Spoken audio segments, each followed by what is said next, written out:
श्री कुंज बिहारी श्री हरिदास सभी सखियों को आज हम श्री सीतानाथ दास बाबा जी जो गोवर्धन में रहकर अपना भजन करते थे उनका चरित्र स्मरण करेंगे।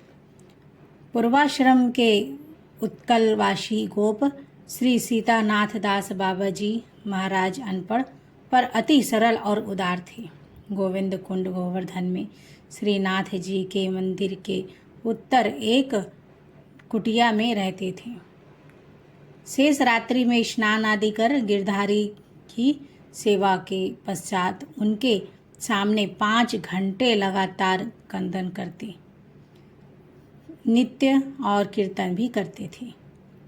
उसके पश्चात तुलसी की सेवा पूजा कर श्रीनाथ जी के सन्मुख उत्कल भाषा से रो रो कर प्रार्थना आदि करते थे। दोपहर 2 बजे मधुकरी के लिए जाते थे। ज्येष्ठ मास में सूर्य की प्रखर किरणों से गिरिराज तलहटी बालुका अतिशय तप्त हो जाती थी, फिर भी बाबा के नियम में कोई परिवर्तन नहीं होता था। बिना छत्र पादुका के घर घर मधुकरी के लिए जाते थे।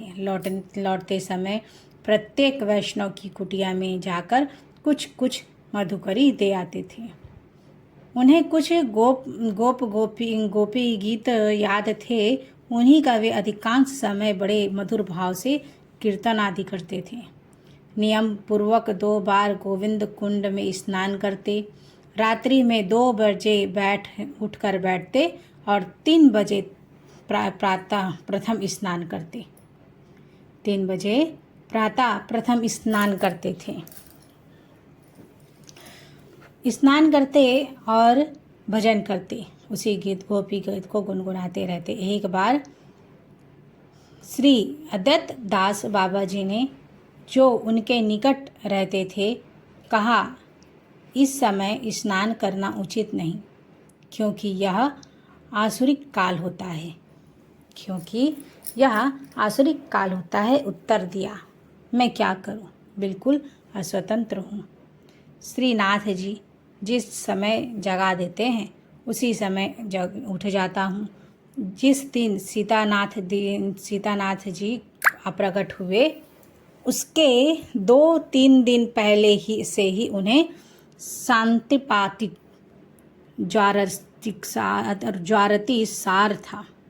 बहुत ज़्यादा ज्वर था, बुखार था। उसमें भी वे स्नान आदि का नियम नहीं छोड़ा। अंतिम रात्रि में वे अवश हो सैया पर पड़े थे। माघ मास की भयंकर शीत थी। उस रात की अर्धदास जी बराबर जागते थे। अद्वैत दास बाबा जी भी बराबर जागते थे और ठीक 3 बजे कुंड में किसी के डुबकी लगाने का शुद्ध शब्द सुनाई दिया। उन्हें बाहर निकलकर देखा तो वृद्ध सीतानाथ बाबा स्नान कर रहे थे। 12 बजे दिन में वे श्री अद्वैत दास से बोले, अद्वैत दास, मुझे श्रीनाथ जी के सामने ले चलो, मैं अकेला कैसे चलूं? अद्वैत दास ने उत्तर दिया, सहारा तो लगा सकोगे? उन्होंने फिर आग्रह किया। श्री अद्वैत दास बाबा जी ने हाथ पकड़कर उन्हें श्रीनाथ जी के सामने ले गए और श्रीनाथ जी के सामने वरुण वृक्ष के नीचे बेदी पर बैठा दिया। तब वे बोले, कुंड का जल लाकर स्नान करा दो। स्नान के पश्चात कहा, तिलक कर दो। तिलक हो जाने पर पूछा, सब लोगों ने प्रसाद पा लिया है? अद्वैत दास जी ने कहा, हाँ पा लिया है। तो तुलसी जी को स्नान करा, स्नानी जल से मुझे पान करा दो। तुलसी जी को स्नान जल से जैसे ही उनके मुख में दिया, उन्होंने शरीर छोड़ दिया। कहने की आवश्यकता ही नहीं कि वृंदा देवी ने उन्हें ले जाकर राधा रानी के श्री चरणों में समर्पित कर दिया है। अद्वैत दास जी ने तुलसी का पान करते ही जैसे ही करते हैं वैसे ही कर दिए और वृंदा देवी का साक्षात्कार उन्हें पहले ही हो चुका था। यह बात सर्वविदित थी। एक बार श्री अद्वैतदास बाबा से उन्होंने कहा, वृंदा देवी की माधुरी का वर्णन करने को। वे बोले, मैं क्या जानूं उसकी माधुरी, मैंने क्या उन्हें देखा है।